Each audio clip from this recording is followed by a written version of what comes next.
ಕರೂರಿನಲ್ಲಿ ನಡೆದಿರುವಂತಹ ಒಂದು ದುರ್ಘಟನೆ 36ಕ್ಕೂ ಹೆಚ್ಚು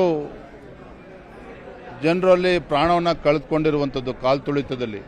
ಮಹಿಳೆಯರು ದೊಡ್ಡ ಸಂಖ್ಯೆಯಲ್ಲಿ, ಮಕ್ಕಳು, ಭಾಳ ನೋವು ತರುವಂಥ ಸಂಗತಿ.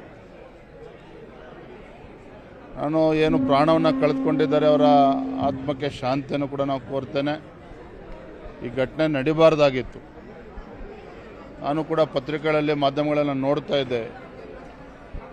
ಅವರ ನಿರೀಕ್ಷೆಗೂ ಮೀರಿ ಜನ ಸೇರಿರುವಂಥ ಸಂದರ್ಭದಲ್ಲಿ ಅವರು ಯಾರು ಕಾರ್ಯಕ್ರಮದ ಆಯೋಜಕರಿದ್ದಾರೆ ಸ್ವಲ್ಪ ಆಲೋಚನೆ ಮಾಡಬೇಕಾಗಿತ್ತು.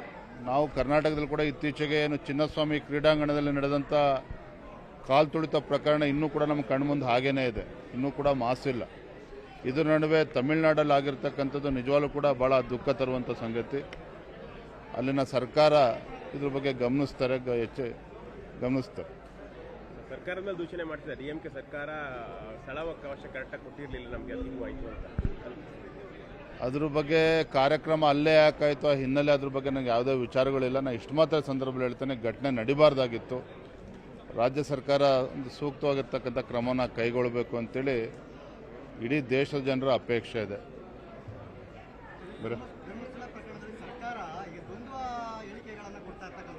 ನಿರ್ಭೀತ, ನಿಷ್ಪಕ್ಷಪಾತ, ವಿಶ್ವಾಸಾರ್ಹ ಸುದ್ದಿಗಳಿಗೆ ಮತ್ತೊಂದು ಹೆಸರಾಗಿರೋ ನ್ಯೂಸ್ 18 ಕನ್ನಡ ಈಗ ಆಪ್ನಲ್ಲೂ ಲಭ್ಯ ಇದೆ. ದಯವಿಟ್ಟು ಇಲ್ಲಿರೋ QR ಕೋಡ್ ಅನ್ನು ಸ್ಕ್ಯಾನ್ ಮಾಡಿಕೊಂಡು ಆಪ್ ಡೌನ್ಲೋಡ್ ಮಾಡೋದಕ್ಕೆ ಮರಿಬೇಡಿ.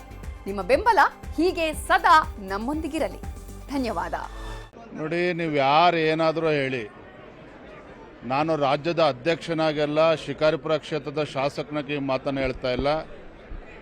ಒಬ್ಬ ರಾಜ್ಯದ ಮುಖ್ಯಮಂತ್ರಿಗಳಿಗೆ ಧರ್ಮಸ್ಥಳ ಅಂತಕ್ಕಂಥ ಒಂದು ಪವಿತ್ರ ಕ್ಷೇತ್ರ, ಕೋಟ್ಯಾಂತರ ಭಕ್ತರು ರಾಜ್ಯದಲ್ಲೂ ಇದ್ದಾರೆ, ದೇಶದ ಮೂಲೆ ಮೂಲೆಗಳಿಂದ ಕೂಡ ಬರ್ತಾರೆ.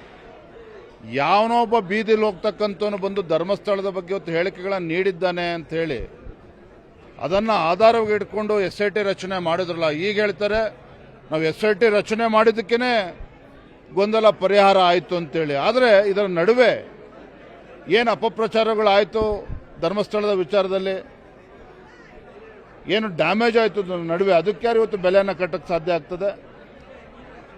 ಇವತ್ತು ವೀರೇಂದ್ರ ಹೆಗಡೆ ಅವರು ಕೂಡ ಹೇಳಿಕೆ ಕೊಟ್ಟಿದ್ದಾರೆ, ರಾಜ್ಯ ಸರ್ಕಾರದ SIT ರಚನೆ ಮಾಡಿದ್ದು ಒಳ್ಳೆಯದಾಯಿತು. ಎಲ್ಲವೂ ಕೂಡ ಬದಿಗಿಟ್ಟು ನಾನು ಭಕ್ತನಾಗಿ ಹೇಳ್ತಾ ಇರ್ತಕ್ಕಂಥದ್ದು, ಖಂಡಿತ ರಾಜ್ಯ ಸರ್ಕಾರದ ಅವಿವೇಕಿತನದ ನಿರ್ಧಾರದಿಂದ ಕೋಟ್ಯಾಂತರ ಭಕ್ತರಿಗೆ ಅವರ ಭಕ್ತಿ ಭಾವನೆಗಳಿಗೆ ಧಕ್ಕೆ ಬಂದಿದ್ದಂತೂ ಯಾರೂ ಕೂಡ ಅಲ್ಲಗಳೆಯೋದಕ್ಕೆ ಸಾಧ್ಯ ಇಲ್ಲ. ಇವತ್ತು ಮುಖ್ಯಮಂತ್ರಿಗಳು ತಮ್ಮ ಬಂಡವಾಳನ ಮುಚ್ಚಿ ಹಾಕಿಕೊಳ್ತಕ್ಕಂಥ ಸಲುವಾಗಿ ಇವತ್ತು ತಾವು ಮಾಡಿರ್ತಕ್ಕಂಥದ್ದೇ ಸರಿ ಎನ್ನುವ ರೀತಿ ಏನು ಬಿಂಬಿಸ್ತಾ ಇದ್ದಾರೆ. ಇದು ಖಂಡಿತ ಸರಿಯಲ್ಲ. ರಾಜ್ಯದ ಜನ ಗಮನಿಸ್ತಾ ಇದ್ದಾರೆ. ನಾನು ಇವತ್ತು ಸಂಜೆ ದಾವಣಗೆರೆನಲ್ಲಿ ಕಾರ್ಯಕ್ರಮದಲ್ಲಿ ಭಾಗವಹಿಸಬೇಕಾಗಿತ್ತು. ನಾನು ಚಲವಾದಿ ನಾರಾಯಣ ಸ್ವಾಮಿರು ಅಲ್ಲಿಗೆ ದಾವಣಗೆರೆ ಹೋಗಬೇಕಾಗಿತ್ತು. ಏನು ದಾವಣಗೆರೆಯಲ್ಲೂ ಕೂಡ ಏನು ಕೆಲವು ದುಷ್ಕರ್ಮಿಗಳು, ಏನು ದೇಶದ್ರೋಹಿಗಳು ಅಲ್ಲಿರ್ತಕ್ಕಂಥ ದಲಿತರ ಮನೆ ಮೇಲೂ ಕೂಡ ಕಲ್ಲು ತೂರಿರುವಂಥದ್ದು ಒಂದು ರೀತಿ ಭಯದ ವಾತಾವರಣ ಸೃಷ್ಟಿ ಮಾಡಿದ್ದಾರೆ. ಹಾಗಾಗಿ ನಾವು ಸಂಜೆ ದಾವಣಗೆರೆ ಕಾರ್ಯಕ್ರಮದಲ್ಲಿ ಅಲ್ಲಿ ಭಾಗವಹಿಸಿ ನಾಳೆ ನನ್ನ ಸ್ವಕ್ಷೇತ್ರಕ್ಕೆ ಹೋಗಬೇಕಾಗಿತ್ತು. ಆದರೆ ಉತ್ತರ ಕರ್ನಾಟಕದ ಜನ ಇವತ್ತು ರೈತರು ಇವತ್ತು ಪರದಾಡ್ತಾ ಇದ್ದಾರೆ, ಕಂಗಾಲಾಗಿದ್ದಾರೆ, ಬಡವರು ಮನೆಯನ್ನು ಕಳೆದುಕೊಂಡಿದ್ದಾರೆ. ರಾಜ್ಯ ಸರ್ಕಾರ ಇವತ್ತು ಕಣ್ಮುಚ್ಕೊಂಡು ಕೂತಿದೆ. ಹಿಂದೆ BJP ಸರ್ಕಾರ ಇದ್ದಾಗ, ಯಡಿಯೂರಪ್ಪ ಮುಖ್ಯಮಂತ್ರಿಗಳಿದ್ದಾಗ ಕೇಂದ್ರ ಸರ್ಕಾರ NDRF ನಾರ್ಮ್ಸ್ ಪ್ರಕಾರ ಏನು ಪರಿಹಾರ ನೀಡಬೇಕಾಗಿತ್ತು, ಅದರ ನಡುವೆನೂ ಕೂಡ ಅಂದಿನ ಮುಖ್ಯಮಂತ್ರಿ ಯಡಿಯೂರಪ್ಪನವರು ರಾಜ್ಯ ಸರ್ಕಾರದಿಂದನೂ ಕೂಡ ಪರಿಹಾರ ನೀಡುವಂಥ ಕೆಲಸವನ್ನು ಮಾಡಿದ್ದಾರೆ. ಆದರೆ ಇವತ್ತು ನಮ್ಮ ರಾಜ್ಯ ಸರ್ಕಾರ, ಸಿದ್ದರಾಮಯ್ಯ ಸರ್ಕಾರ, ಕೇಂದ್ರ ಸರ್ಕಾರ ಪರಿಹಾರ ಕೊಡಲಿ ಅಂತೇಳಿ ಕೈ ಕೊಟ್ಕೊಂಡು ಕೂತಿದ್ದಾರೆ. ನಿಜವಾಗ್ಲೂ ಕೂಡ ಅನ್ಯಾಯ ಇದು. ನಾನು ನಿನ್ನೆ ದಿನ TV ಪತ್ರಿಕೆಗಳು ನೋಡಿದ ತಕ್ಷಣ ತೀರ್ಮಾನ ಮಾಡಿದ್ದೇವೆ.